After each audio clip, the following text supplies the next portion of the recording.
เธอรักเขาที่ตรงไหนบอกฉันได้ไหมฉันอยากฟังบอกฉันให้รู้สักครั้งถึงแม้จะไม่มีความหมายขอร้องช่วยเห็นแก่ฉันที่ทำเพื่อเธอมาตั้งมากมายบอกฉันเอาบุญจะได้ไหมเขามีดียังไงเธอถึงรักฉันเพียงอยากรู้ว่าค้างคาในใจว่าหัวใจของเธอน่ะมันราคาเท่าไรจะไปมัวเสียเวลาและเสียน้ำตาทำไมหรือเพราะเธอหมดรักและยังทนมานานไอ้ที่พูดกับที่ทำมันไปกันคนละทางฉันว่าเธอวันนี้คงไม่ใช่คนเมื่อวานบอกฉันมาสักทีไม่ต้องมาทนรำคาญไม่ใช่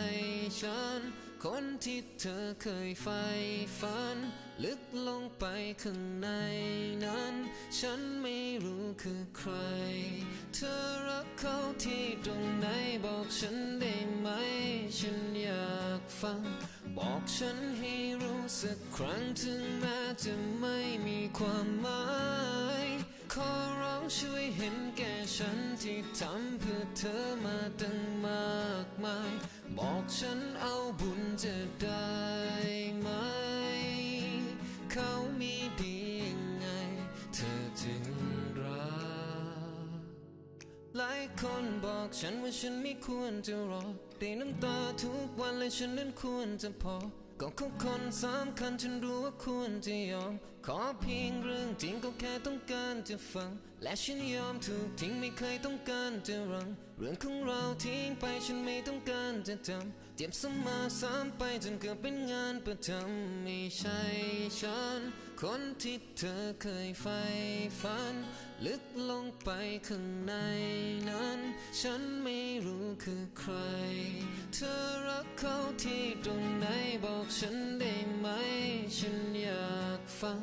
บอกฉันให้รู้สักครั้งถึงแม้จะไม่มีความหมา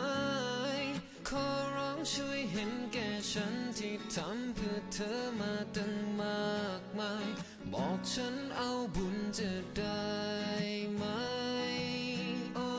โอ้เธอรักเขาที่ตรงไหนบอกฉันได้ไหมฉันอยากฟังบอกฉันให้รู้สักครั้งถึงแม้จะไม่มีความหมายขอร้องช่วยเห็นแก่ฉันที่ทำเพื่อเธอมาตั้งมากมายบอกฉันเอาบุญจะได้ไหมเขามีดียังไงเธอจึงรัก Tell me why Tell me Tell me Tell me Tell me why ทำไมนะเธอนั้นถึงได้รักเขามากมาย Tell me Tell me Tell me Tell me why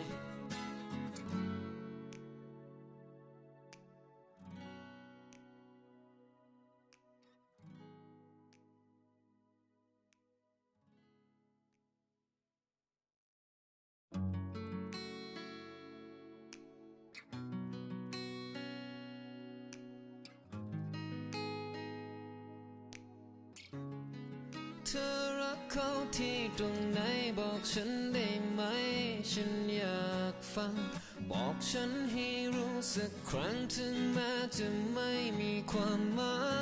ยขอร้องช่วยเห็นแก่ฉันที่ทำเพื่อเธอมาตั้งมากมายบอกฉันเอาบุญจะได้ไหมเขามีดียังไงเธอถึงรักฉันเพียงอยากรู้ว่าค้างคาในใจว่าหัวใจของเธอน่ะมันราคาเท่าไรจะไปมัวเสียเวลาและเสียน้ำตาทำไมหรือเพราะเธอหมดรักและยังทนมานานไอ้ที่พูดกับที่ทำมันไปกันคนละทางฉันว่าเธอวันนี้คงไม่ใช่คนเมื่อวานบอกฉันมาสักทีไม่ต้องมาทนรำคาญไม่ใช่ฉันคนที่เธอเคยใฝ่ฝันลึกลงไปข้างในนั้นฉันไม่รู้คือใครเธอรักเขาที่ตรงไหนบอกฉันได้ไหมฉันอยากฟังบอกฉันให้รู้สักครั้งถึงแม้จะไม่มีความหมายข ขอร้องช่วยเห็นแก่ฉันที่ทำเพื่อเธอมาตั้งมากมายบอกฉันเอาบุญจะได้ไหมเขามีดียังไงเธอจึงรัก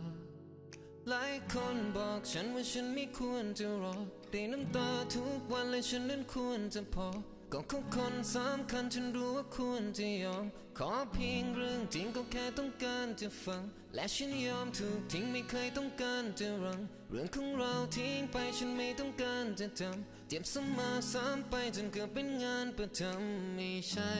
ฉันคนที่เธอเคยใฝ่ฝัน